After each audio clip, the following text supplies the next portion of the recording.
Little hidden ball trick on that, Gary. Here's Tarpey, number 7, who plays man up. He's got a good shot. They're in a 3-3, Barry. They cut right now down into the 1-3-2. Now swing it behind Tarpey on the crease. Instead, they go to the wing. Pass for Wolf, picked off by Higgins. He did that the other day in a key situation, in a man-down situation against Oceanside when they had cut to within 2 goals. Boy, Higgins with great anticipation, Kerry, with that big pole of his. He plays it like a fiddle there. Yeah. He just he handles it real well, but I think the key is his athletic ability to be able to anticipate. Wolf, good look. He's got Burns. Burns has really not done it offensively today. They've really locked him on. And Wolf trying to come up with that low pass. Here's Callahan, who's had 3. Teams are still uneven right now. It's still 6-on-5, but the penalty will expire shortly. Now it is all even. So Massapequa unable to take advantage of their man up, now 0 for 3. But they want to take a good shot here, Kerry. They don't want to waste this opportunity possession here because they know Port will try to take some time off the clock when they get the ball back. Down by 3.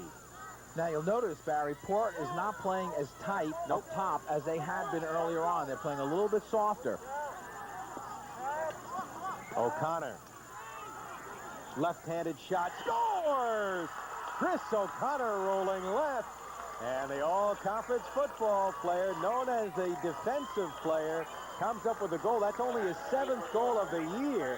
And oh, what a big one for the Chiefs. They've cut the lead now to 2 with 3 unanswered goals. It's 8-6 with 5:44 to go in the 4th. Well, here we'll see it. Chris O'Connor has the ball in his right hand as he looks to drive. Now he's going to look to go, then sweep to his left. He puts the stick in his left hand. He will take the shot with his left, and he beat Brian Tomeo. The All-American Empire State midfielder is the man who got beat up top. Key face-off here. Wolf trying to come up with it, but instead Higgins with that good job with the long pole, and the wings came in to pick it up. Here's Tomeo. Brian Tomeo moving down, and good save by Schmidt. Looks to clear it down quickly. Burns putting it in the air off of his stick. Oh, almost a penalty there. They let him play there. Aggressive play there by number 33, Bardong. It's a 2-goal game here, and Massapequa has the momentum coming their way.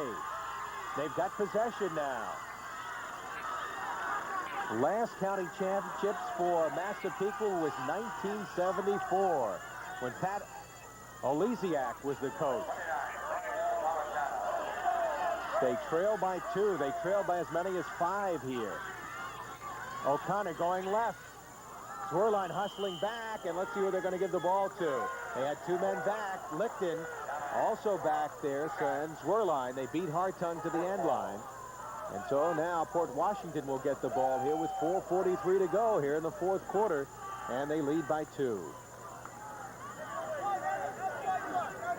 Zwerline looking to get the whistle, and now the ball in play. Number 36 is heading to Dartmouth, Peter Licton, the All-County Empire State player. And again, Port Washington having trouble. Burns picking it off. They've got a man open. Instead, he'll settle it down. Burns will go toward the cage, looking for Callahan. And, whoa, a big save that time. Maybe the biggest of the game by Rob Zwerline. That was the save by Rob Zwerline. Callahan in tight took that shot with his left, and he took it well too, Barry. And Zwerline just made the save of his life, possibly, right now for Port Washington. Here it is on the replay. Now here's the pass. It's a bounce pass to Callahan, who's got it in his left hand right now. He takes the shot, and I think it hits Zwerline in the mask. I don't think he got his stick on it. He hit that. He took that one right in the mask. We'll still call it a save, right, Kerry? He may have saved a few teeth there. A save's a save, no matter how you cut it. Hal Sass, a brilliant goalie, smiling over here. He doesn't play lacrosse, but great hockey player. Right now, they try to clear, and again, they have trouble, but it's scooped up by the freshman Stanziali. 4:03 to go. Port hanging on to a 2-goal lead. Well, there should be a push. We're going to get a call on Brian Hartung, number 26. Yeah, and that's with possession, so we're going to give Port, I believe, a man up. They'll get 30 seconds now with just under 4 minutes to go in the game, 3:56. Ford has a real big man up right now. Brian Hartung, an honor roll student who had 4 goals in one game against Hicksville, called for the penalty. We've got timeout. Don't go away. Under 4 minutes to go. But the Chiefs have been soaring. They trail by 2.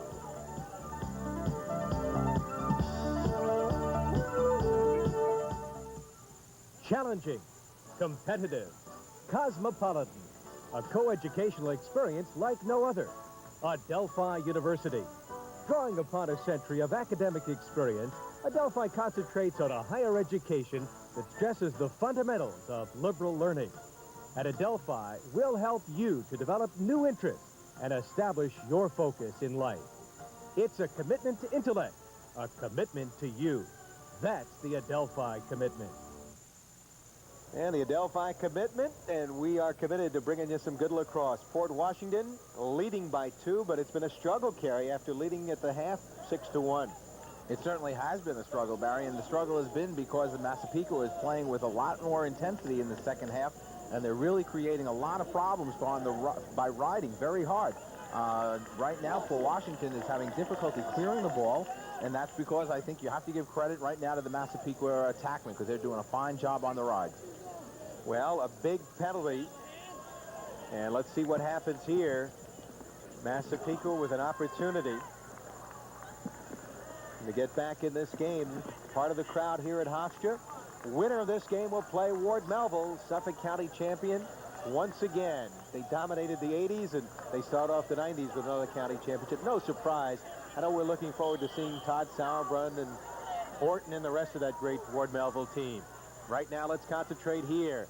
Port Washington with possession on the crease as they try to go to Stanziali. Schmidt trying to scoop it up, and he's got it. Good stop there by Schmidt. Massapequa down by 2, and Schmidt will try to clear himself. Gets it to Krieg. 24. Krieg will run it back the other way. Checked over there by Higgins. Oh, Higgins coming up with another big play. Over to Hazen.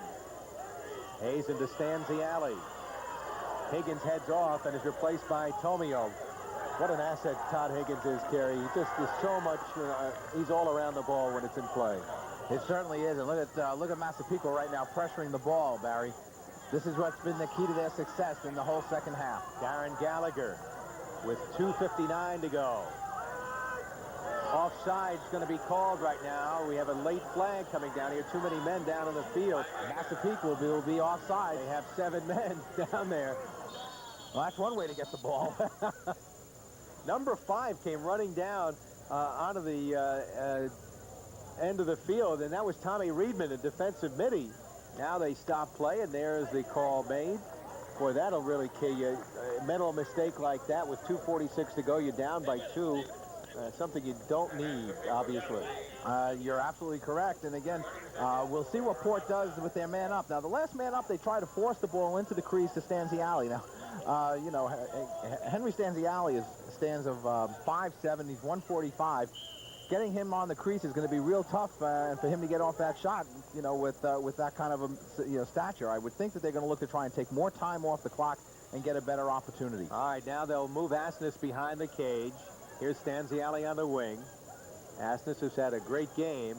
Look up out on top to Tomio. He's got that cannon shot. Likes to go right. What great stick control Tomio shows you. That one checked. Stanziali trying to come up with it. Kept it alive. Still man up. Asness with 2:15 to go. Teams are all even now. 6 on 6. Now gets doubled. Asness. Asness still doubled, and we're going to get a timeout taken by Port Washington. Good call with 2:02 to go. They've got the lead, settle things down. Absolutely was a good call because he saw his man was double teamed on the far side of the field, and he was running out of places to go, and so I think that was a real good call by Kenny Case. He doesn't want to lose the ball with 2 minutes to go. Good timeout, take a little bit of pressure off the attack. Well, we'll see who's going to win the meal and the clams up at Louis in Port Washington. It looked like it was going to be Sean Marcy picking up the tab earlier, and Right now he's trying to avoid that. His team has made a good comeback here. Give credit to Massapequa, Carrier. A lot of people here at halftime would have said, hey, 6-1, no way they're going to come back and make a game out of this. Well, they did what they had to do, Barry, and that was they had to cut out the penalties, which they took in the first half, and they had to play with a lot more intensity, which is really what they did. They picked it up a notch in the second half. They were down 8-3, 4:17 into the third quarter, and came back. I want to talk about some of the fine Massapequa players over the years who've played for Sean Marcy. Joe Genovese at Towson State, Joe Gillespie at UMass, Kieran O'Brien at Delphi, John Smith played football at Northeastern, Tommy O'Connor, West Point Prep, Marty Flood for St. John's, Tommy Aiello having a great career at Delphi, David Fritz, Stony Brook, Mike Morrissey, his son at Johns Hopkins, and Rod McMinn at St. John's. Some of the great players who played for Sean Morrissey at Massapequa. And how about the great team of 74 for Massapequa? Mike O'Neill, Craig Jager, Mike Duffy, Tom Marine, all well-known players in the early 70s for Massapequa when they had that county championship team. Boy, there have been a lot of good lacrosse players coming out of Long Island, Barry. Oh, haven't they? And there's a lot more coming your way. And it's a great sport and great coaching on Long Island. Now they double up as Schmidt doubles up. Schmidt the doubler. Right. Good control, however, by Langton, the sophomore, showing some poise, but they pick it off. And here they come downfield. Opportunity here. Burns moving in. Fast break. Oh, but Hartung couldn't hang on to the pass. What a good look, too, by Burns. He had him open, Hartung open on the crease. Back the other way they come. Bardon, 33, on the crease for Langton, and that had been left vacated by Schmidt, who had been upfield on the ride. The net gets dislodged. Let's see what the call. We're going to have some interference.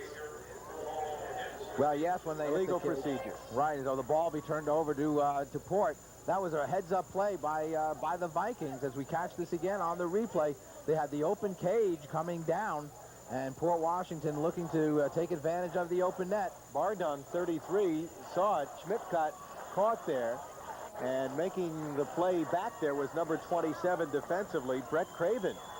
Helped save a possible goal as Schmidt tried to roll back into the crease. Yeah, I think they called when he used his hand to try and prevent that ball from going in, which is what they ruled as the interference. Now we'll get a timeout taken by Massapequa. So with 1:15 to go, 8-6 is our score. And I want to thank Dennis Tarpey from Nassau County Section 8 for his splendid cooperation and well-managed crowd here, Kerry. It's been a lovely night for lacrosse. We saw Garden City move on to play. Okay, let's win, fellas. Listen, offense, I need you right here. Okay, every time the ball goes behind, they're going to look to double. Okay, right, listen, what's going to happen is people on the wings have to run out and down low to help. Who's behind? All right? If it goes behind, the wingman have to run behind. Who's behind? Timmy, you get in trouble. Timmy, you get in trouble. You just roll it through the corner when they double you. The wings will come all the way back down. Okay? Let's go, boys! All the way, Port. Let's go, fellas. Well, Port Washington is anticipating the double behind the cage. And, of course, you have to keep in mind now, Barry, we're under that 2 minutes when, of course, the ball has to stay in the box.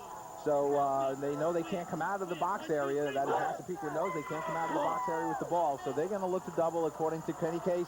And if that is the case, the wingmen on the attack have to go down low to lend support to the doubler, and the doubler has to know that that's right where they are going to be. We'll see what happens. Part of the Port Washington crowd, they're wearing the blue and white, and they want to be champions for the first time. Should they win this game, Port Washington under Kenny Case, the last 3 years will have gone 50-9. There's the double. Tomeo coming in. Schmidt caught out of the cage and hits the pipe, or might have hit the defender there. Number 27 who was down over there. That was defender Brett Craven. I think it did hit Brett Craven as he was covering up for Schmidt. Schmidt coming way off his line again to look to double the ball as Tomeo was carrying the ball. And look where Schmidt's going right off the start, right into the double. 1:01 to go. Tomeo doubled up again.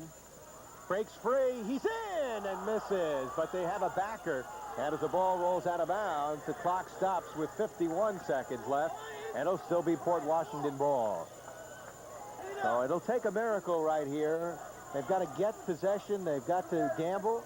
Sean Marcy is really pulling out all the stops right now as he's looking to double with Schmidt well out of the cage.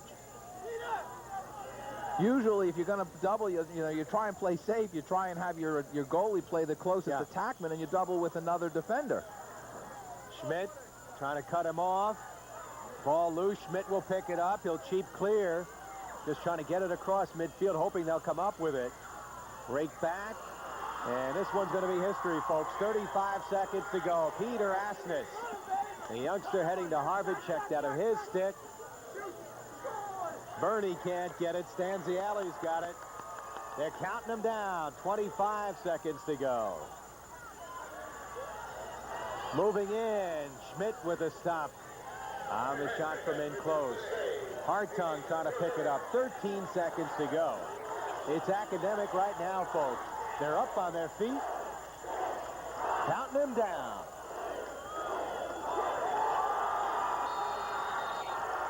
And the Vikings have won their first county championship, and Kenny Kay says how sweet it is. Denied 2 years ago, and there's his son. He's going to join the celebration. Well, he's been the cheerleader all year, that young man, so he might as well get involved right now. A kiss from his daughter, his 11-year-old daughter. And the Vikings, undefeated, head to a showdown with Ward Melville, another undefeated team. Two undefeateds coming together next Tuesday. Should be a dandy. Kenny Case has done it. Nassau County champions. We'll be back with our Apple Bank MVP and more coming up right after we pause and hear this.